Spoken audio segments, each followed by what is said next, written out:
10 guarantee क्या है मैं एक एक करके बताता हूं। सबसे पहली गारंटी है, देश के अंदर 24 घंटे बिजली का इंतजाम करेंगे। कैसे करेंगे? हमारे देश में 3 लाख मेगावाट बिजली प्रोड्यूस करने की क्षमता है, कैपेसिटी है।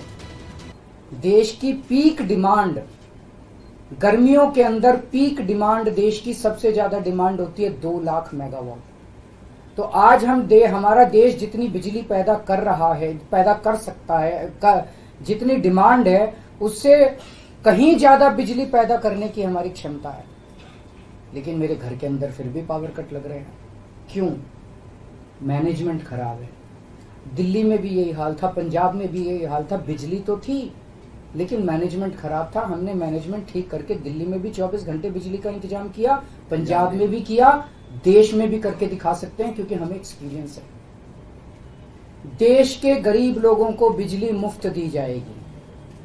दिल्ली में करके दिखाई, पंजाब में करके दिखाई, पूरे देश के अंदर फ्री कर सकते हैं। 1.25 लाख करोड़ रुपए का खर्चा आएगा। एक एक कैलकुलेशन करके लाया हूं मैं हवा में गारंटी नहीं देता। केजरीवाल की गारंटी एक ब्रांड है मार्केट के अंदर।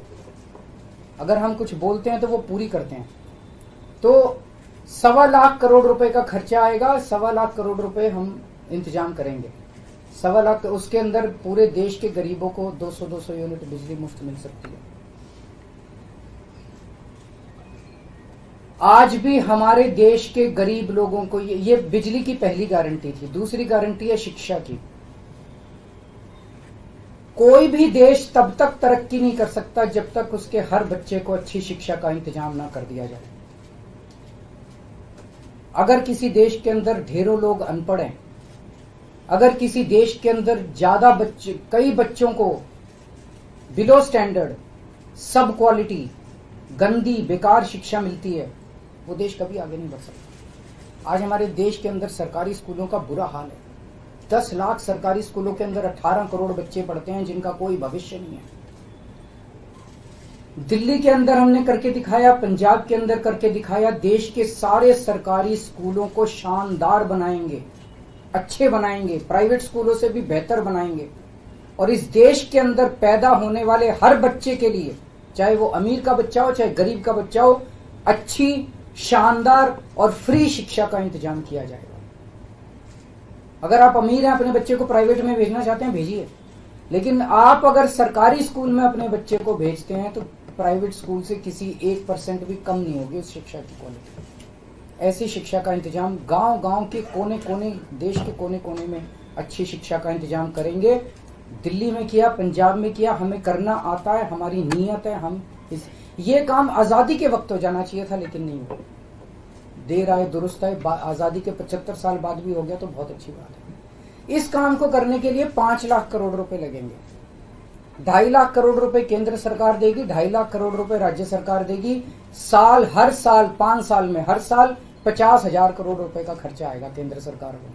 50,000 करोड़ तो कुछ भी नहीं। अगर 50,000 करोड़ रुपए सालाना खर्चे में मेरे देश के बच्चा अगर 18 करोड़ बच्चों को अच्छी शिक्षा मिल जाए, इससे अच्छा और क्या हो सकता है। तीसरा, स्वास्थ्य। अगर मेरे देश की जनता स्वस्थ होगी, बीमारी नहीं होगी, तो देश तरक्की करेगा। पढ़ी लिखी जनता होगी, स्वस्थ जनता होगी, तो ये 140 करोड़ लोग ही तो इस देश को आगे ले जाएंगे। कोई एक प्रधानमंत्री थोड़ी देश को आगे ले जाता है, जनता आगे ले जाती है। तो सब लोगों को अच्छे इलाज का इंतजाम करेंगे। आज अगर किसी को के घर में कोई बीमार हो जाए, बड़ी बीमारी हो जाए, सरकारी अस्पतालों का बुरा हाल है पूरे देश के अंदर और प्राइवेट वालों ने लूट मचा रखी है। पूरे देश में कोने कोने में, हर गांव में, हर मोहल्ले में मोहल्ला क्लिनिक खोला जाएगा। शानदार डिस्ट्रिक्ट हॉस्पिटल जितने, उनको मल्टी स्पेशलिटी बना के उनको शानदार प्राइवेट हॉस्पिटल्स की तर्ज पे बनाया जाएगा।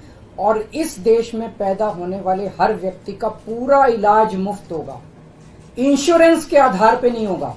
ये बहुत बड़ा स्कैम है। जितनी सरकारी, राज्य सरकारें, केंद्र सरकार इंश्योरेंस आधारित जो स्कीम बनाती हैं, ये सब बहुत स्कैम है इंश्योरेंस कंपनीज के साथ।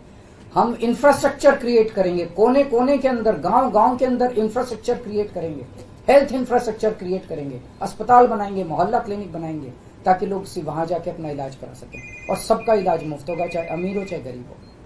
इसके लिए भी 5 लाख करोड़ रुपए का खर्चा आएगा। 2.5 लाख करोड़ राज्य सरकार देगी, 2.5 लाख करोड़ केंद्र सरकार देगी। 5 साल के अंदर 5 लाख करोड़ रुपए, हर साल 50-50 हजार करोड़ का खर्चा आएगा। राष्ट्र सर्वोपरि हमारी चौथी गारंटी, चीन ने हमारे देश की जमीन पे कब्जा कर लिया। हमारी केंद्र सरकार से जब भी पूछा जाए वो कहते हैं कोई नहीं आया, कुछ नहीं हुआ। सब जानते हैं, पूरी दुनिया जानती है, सैटेलाइट का जमाना है, सबके पास तस्वीरें हैं कि किस तरह से चीन ने हमारी सरजमी के ऊपर घुस के और उसके हमारी जमीन के ऊपर कब्जा कर लिया। जुठलाने से समस्या का समाधान नहीं होगा, लोगों से छुपाने से समस्या का समाधान नहीं होगा। हमारे देश की सेना के अंदर बहुत ताकत है। हमारे देश की सेना को एक बार इजाजत तो दीजिए, उसको स्वतंत्रता तो दीजिए काम करने की, वो देखिए आपको जीत के लाती है। तो हमारे देश की जितनी जमीन पे चाइना ने कब्जा किया हुआ है, उस जमीन को चाइना के कब्जे से छुड़वाएंगे। इसके लिए एक तरफ डिप्लोमेटिक लेवल पे एफर्ट्स किए जाएंगे और सेना को पूरी स्वतंत्रता दी जाएगी कि वो इसके बारे में जो कदम उठाना चाहे कदम उठा सकती है। सेना को आज जो रोका जा रहा है वो रोका नहीं जाएगा। आज हमारी ये अग्निवीर योजना जो है कि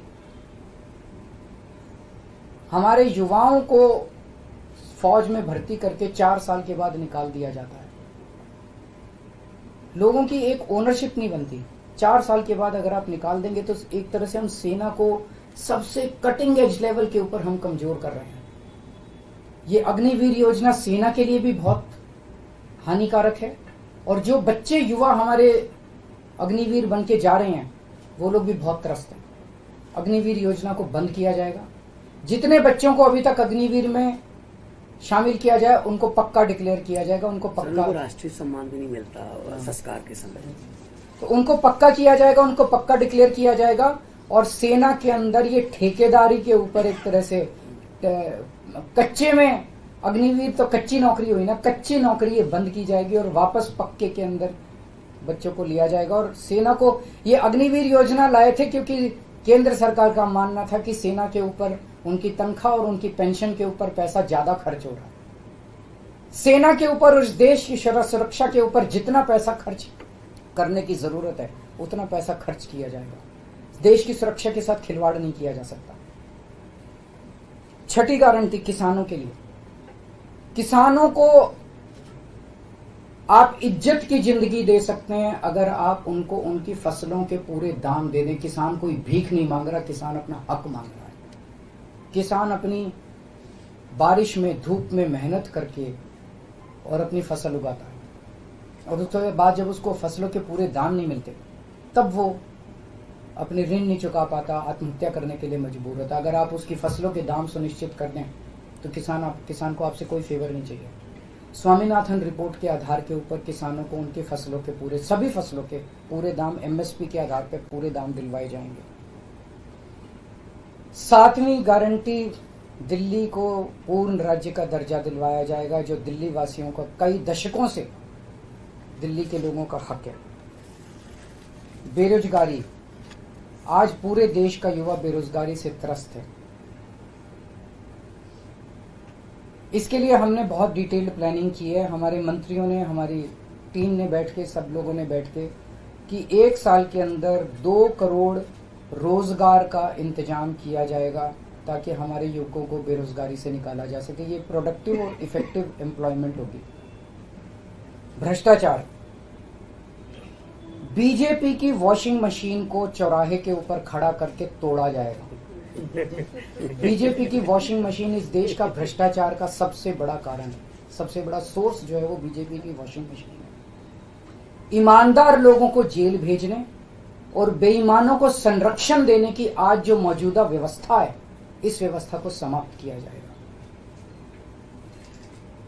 दिल्ली और पंजाब में जिस तरह से हमने भ्रष्टाचार पे दोनों लेवल पे, छोटे लेवल का भ्रष्टाचार और बड़े लेवल का भ्रष्टाचार, हमने जो वार किया है उसी लेवल पे इफेक्टिव तरीके से पूरे देश को भ्रष्टाचार से निजात दिलवाई जाएगी। और 10वीं और आखिरी गारंटी व्यापारियों के लिए, अगर किसी देश के अंदर व्यापारी और उद्योगपति खुल के व्यापार नहीं कर सकते, अपने व्यापार को नहीं बढ़ा सकते, तो वो देश कभी तरक्की नहीं कर सकता।